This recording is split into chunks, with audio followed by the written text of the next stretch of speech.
त्यांच्या लेखीतून गोरगरिबांची समस्या शासनापुढे मांडली जाते की त्यांना 10 वाजेपासून सुद्धा ताट होते असे पत्रकार प्रशांत सोने सर यांना मी विनंती करतो की त्यांनी आजच्या कार्यक्रमानिमित्त थोडक्यात आपल्या शब्दामध्ये आपलं असं देणार. अभिव्यक्ति के खतरे उठाने होंगे, अभिव्यक्ति के खतरे उठाने होंगे और तोड़ने होंगे गढ़ और मठ सब.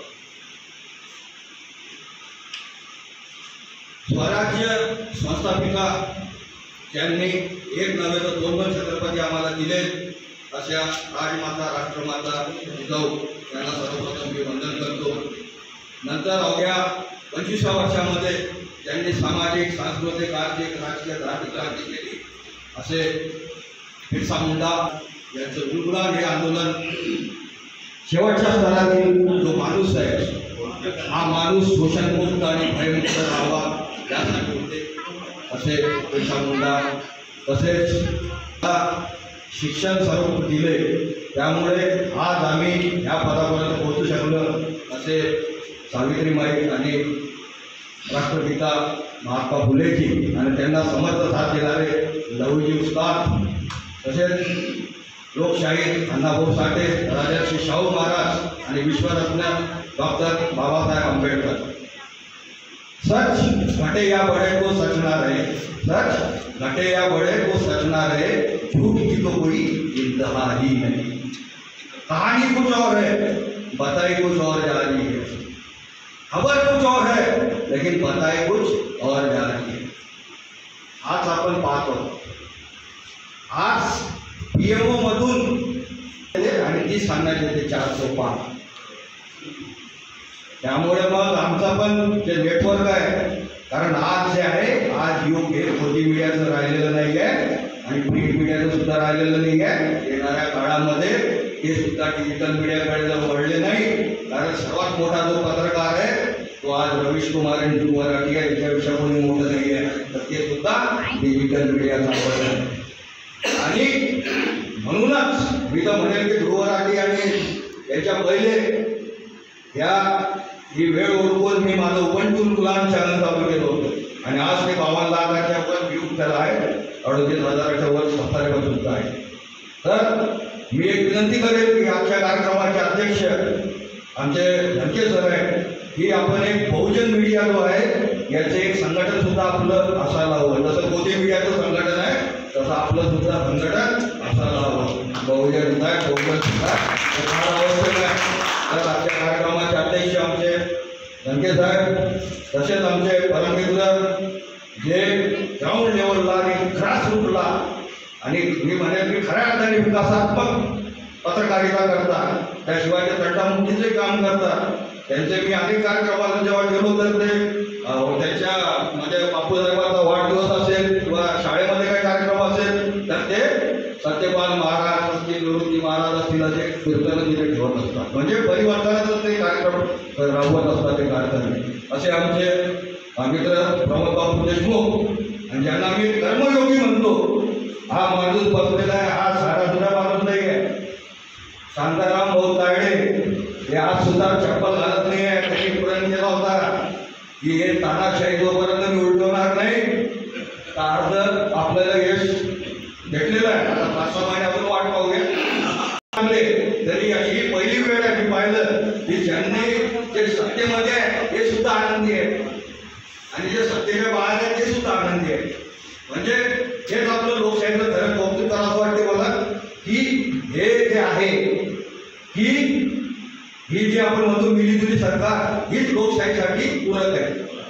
कारण आपण पाहिलं की पूर्ण बहुमत असलं तर तानाशाह कसं होतं तानाशाह कसा तयार होतो आणि मग कसं ते कॉमन सिव्हिल कोड असेल आणि CA NRC असेल आणि मग ते हिंदू राष्ट्राकडे या देशाला घेऊन जाणार असेल. तर आता आपण पाहिलं की आमच्या भारतामध्ये जी आहे ही गंगा जमनी जी आहे तरकीब आहे ती संस्कृती आहे मिलीजुलीची संस्कृती आहे. ही संस्कृती अबाधित राहील कारण हे भारतीयवासियांनी दाखवून दिलं आहे. तर हेच आपण जे सत्य आहे हे परम सत्य आपण ते पुढे आणायला पाहिजे. नाही तर आपण ह्या काळात आपण पाहिलं की ते ABP वगैरे जो मोदी मीडिया आहे त्याच्यावर आपण पाहिलं की तिथे परम चाटुकार जे पत्रकार होते ते रामखोर आजूबाजूला जे बसलेले होते त्या तानाशाहच्या, आणि स्क्रिप्ट PMO कडून आलेली होती आणि ते त्याला उत्तर देत होते, म्हणजे नाटक चालू होतं सर्व. आणि जो नॉन बायोलॉजिकल स्वतःला जो म्हणजे ईश्वराचा अवतार आज मानू लागला होता, तर मी म्हणेल की उससे पहले वो जो शख्स यहाँ तक नशी था उसको भी अपने खुदा होने पे बहुत यकीन था. पर कितने सारे सिकंदर दफन हुए इस मुल्क में, कितने सारे सिकंदर दफन हुए, मुल्क इस खाक में मोहतरम ये समझते हैं मेरी जागीर है. पण ही भारतीय जनतेने दाखवून दिलं, कारण लोकशाही काय आहे, लोकशाही ही जी आहे याच्यामध्ये जी जनता आहे, we the people of India, हे सार्वभौम आणि सर्वशक्तिमान असतात. कोणता आकाशातला ईश्वर हा सर्वशक्तिमान किंवा सर्वव्यापी नाही, तरी जनता सर्वव्यापी आहे आणि जनता तुम्हाला म्हणजे जनतेची काळजी न करता जर तुम्ही कॉर्पोरेटचीच जर काळजीने इथून पुढे कराल तर ही जनता अजिबात सहन करणार नाही. कारण आजची स्थिती फार वाईट आहे. 1% जे लोक आहेत त्यांच्याकडे 78% संपत्ती आहे. तर ही स्थिती आम्हाला बदलवायसाठी डिजिटल मीडिया हाच फार आवश्यक आहे. आज आपण आता पाहिलं असेल की कंगना राणावत जिने किसान आंदोलनाची हेटाळणी करताना म्हटले की 100 रुपये के लिए जो है यहाँ पे बैठी हुई औरतें आई हुई है. तर या कानाखाली मारणारी जी चंदीगडची जी फौज आहे तिचा सुद्धा सल्यूट करायला पाहिजे. तर ही न्यूज आहे आणि ही न्यूज आपण डिजिटल मीडिया काय करतो, लगेच आपण सांगतो. यांना किती वेळ वाट पाहावं लागते, यांचं 24 घंटे यांचं वाट पाहावं लागते. एखादी घटना जर 12 वाजेनंतर जर घडली तर 12 ते दुसऱ्या दिवशीचे रात्रीचे 12 म्हणजे डिजिटल मीडिया यांची लवकरच 12 वाजवणार आहे. आणि त्यासाठी आपण सुद्धा आपली युनिटी स्थापित करणं आवश्यक आहे. वकील साहेबांनी आता सांगितलं की मी वकील आहेत आणि वकिलाचा संबंध नसतो पत्रकारितेशी, तर मी सांगेन की सर्वात जवळचा संबंध वकील आणि पत्रकारांचाच असतो. कारण पत्रकार हा सुद्धा नेहमीसाठी जो आहे हा जो गोरगरीब आहे त्यांचाच पक्ष घेत असतो. आणि वकील आपला कसं प्रत्येक बाबतीचा अभ्यास लागतो, कारण त्याच्याकडे कोणतीही केस होऊ शकते, त्याप्रमाणेच त्यालाही तोही न्याय देत असतो. परंतु आज न्यायव्यवस्था पण आपण पाहिलेली आहे की करोडो जे आहे ते पेंडिंग आहे आणि अंडर ट्रायल अनेक जे ॲक्टिव्हिस्ट आहेत त्यांना ते सवलत आहे. इव्हन आपण अनिल देशमुखांचं प्रकरण पाहिलं असेल, एक सबूत नसताना त्याला तिथे काढावं लागलं, होमर झाली सुद्धा तिथं. तर हे जे आहे हे मी म्हणेल की कातिल भी तुम, अपील भी तुम, वकील भी तुम, मुन्सिफ भी तुम, अब तो अभी पे जिल्हा म्हणतो. तर ही स्थिती न्यायालयाची झाली. त्यामुळे एकमेव जो स्तंभ आहे तो फक्त मीडिया आहे. मीडिया हा लोकशाहीचा सर्वात प्रभावी असा स्तंभ आहे. म्हणूनच आमचे जे रोल मॉडेल आहे बाबासाहेब आंबेडकर, त्यांनी सुद्धा मूकनायक असेल, जनता असेल, हे अनेक वृत्तपत्र त्यांनी काढलेले होते. तसंच महात्मा फुलेंचे जेवढे पण त्यांचे जे फॉलोअर्स होते त्यांनी सुद्धा अनेक सत्यशोधकीय वृत्तपत्र त्यावेळेस काढले असेल. तर तानुबाई पिंटे ह्या सुद्धा सत्यशोधकच होत्या आणि त्यांनी सुद्धा दीनबंधू नावाचे त्यांच्या पतीच्या निधनानंतर त्यांनी हे चालवले होते आणि त्या पहिल्या महिला संपादक होत. तर मला हे सांगायचं आहे की आपण आपला जो डिजिटल मीडिया आहे हा सर्वात ताकदवर आहे आणि सर्वात फास्ट आहे. आणि म्हणूनच आणि आपण जे आहे आपण ग्रासरूटला काम करतो आणि शेवटच्या स्तरातील जो माणूस आहे तो भयमुक्त आणि शोषणमुक्त राहावा, यासाठीच आपण आपला हा जो मीडिया आपण चालवला पाहिजे.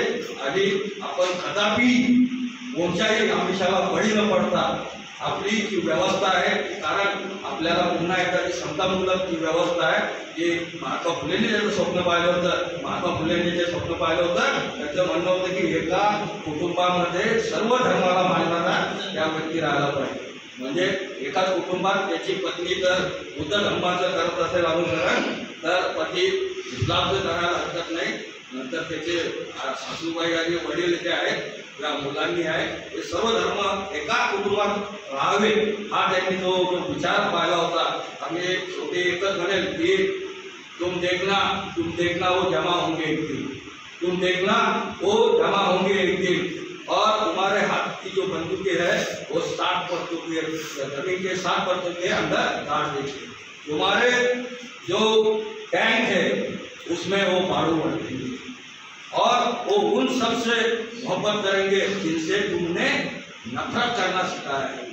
जाते दलित मराठा हे जे चालू आहे ते भानगड थांबवायला, तो ये सब कुछ वो खत्म कर देंगे और सब कुछ उलट पुलट कर डालेंगे, एक नई दुनिया बनाने के लिए, सबके लिए एक सुंदर दुनिया।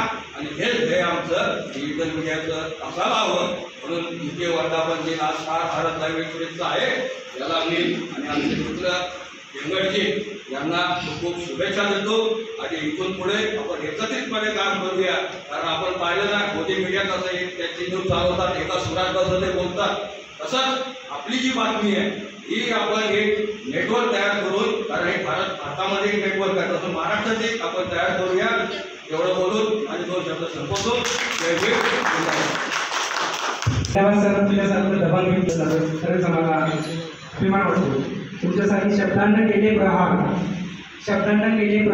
धाडसी तुमचा समाज सुधारणा हा नेता, विचारांत पण शब्दांत धार, सुरक्षित समाजाचा शिल्पकार, जे पण गरुडाची नजर सोमावर असल्याचा केला संवाद, अति लेखणीची तलवार असे सुंदर सर यांनी अत्यंत बोलाचं मार्गदर्शन केले। खरंच बहुजनाचा मीडिया हा समोर आला पाहिजे आणि आपला बुलंद आवाज आपण पोहोचवला पाहिजे असं मला पण मनापासून वाटतं।